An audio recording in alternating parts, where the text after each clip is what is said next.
வணக்கம்.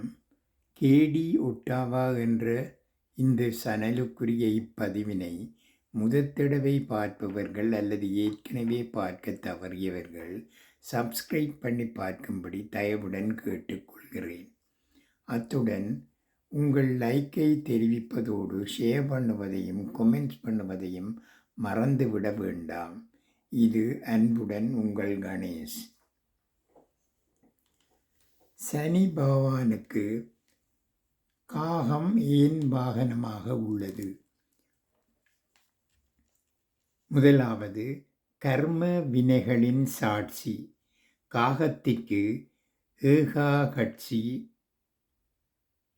ஒற்றைக்கண் என்றொரு பெயர் உண்டு.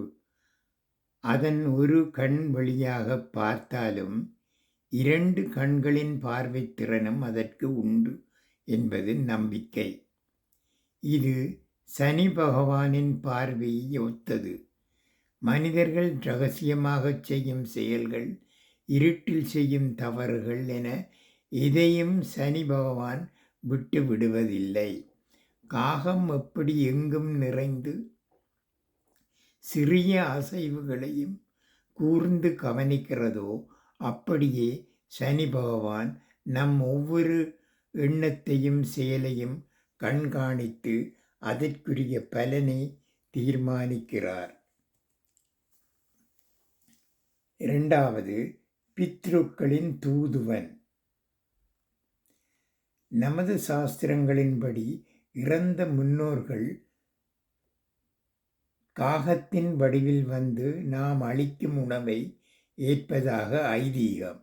சனி பகவான் ஆயுள் காரகன் மற்றும் தர்மவான். ஒருவருடைய ஜாதகத்தில் பிதிரு தோஷம் இருந்தால் அவர்களுக்கு சனியின் தாக்கம் அதிகமாக இருக்கும். முன்னோர்களின் ஆசீர்வாதம் ஒருவருக்கு கிடைக்க வேண்டும் என்பதையும், கர்ம வினைகள் தலைமுறை கடந்து தொடரும் என்பதையும் உணர்த்தவே காகம் சனியோடு பிணைக்கப்பட்டுள்ளது. மூன்றாவது, சமத்துவத்தின் அடையாளம். காகம் எதற்கு மஞ்சாது, அதே சமயம் அது அழகானதோ அல்லது இனிய குரலுடையதோ அல்ல. ஆன்மீக ரீதியாக இது ஒரு பெரிய பாடம். வெளித்தோற்றத்தை வைத்து எவரையும் எடை போடாதே. சனி பகவான் ராஜாதி ராஜாக்களையும் பிச்சை எடுக்க வைப்பார், சாதாரணமானவர்களையும் உயரத்தில் அமர்த்துவார். காகம் குப்பையிலும் அமரும், கோபுரத்திலும் அமரும். இது எல்லாம் ஒன்றே என்கிற சமத்துவத்தையும் அகந்தையையும் ஒழிப்பதையும் குறிக்கிறது.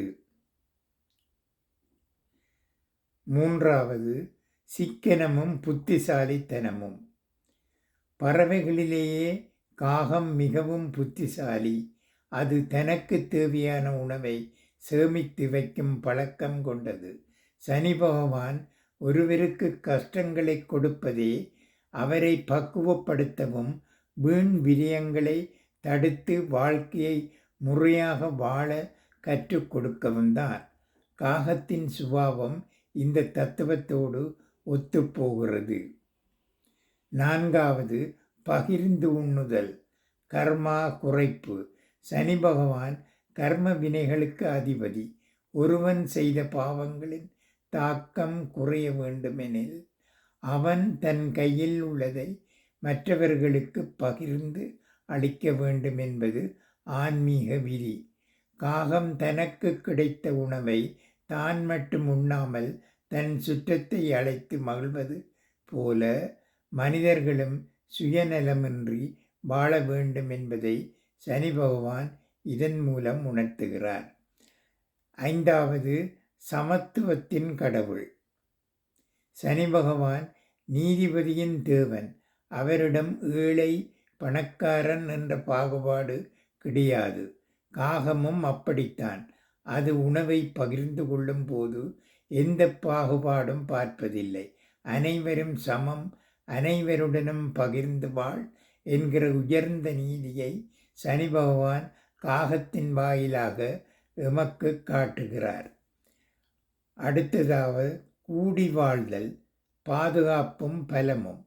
சனி பகவான் ஒருவரை தனிமைப்படுத்தி சோதிப்பார். உதாரணமாக 7.5 சனிக்காலம். அந்த நேரத்தில் மனிதன் கற்றுக்கொள்ள வேண்டிய பாடம் ஒற்றுமை.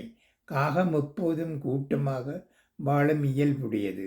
ஒற்றுமையோடு வாழ்பவர்களுக்கு சனியின் தாக்கம் குறைவாக இருக்கும் என்பது ஒரு சூட்சுமம். சித்தர்கள் பார்வையில் சித்தர்கள் காகத்தை காகபுஷண்டர் போன்ற ரிஷிகளுடன் தொடர்புபடுத்துவர். காலங்களை கடந்த ஞானம் காகத்திற்கு உண்டு என்பது ஒரு சூட்சுமம். சனி பகவான் காலத்தின் கடவுள். காலத்தின் மாற்றங்களையும் கர்மாவின் சுழற்சியையும் காகம் அமைதியாக உணர்த்துகிறது. நன்றி, வணக்கம்.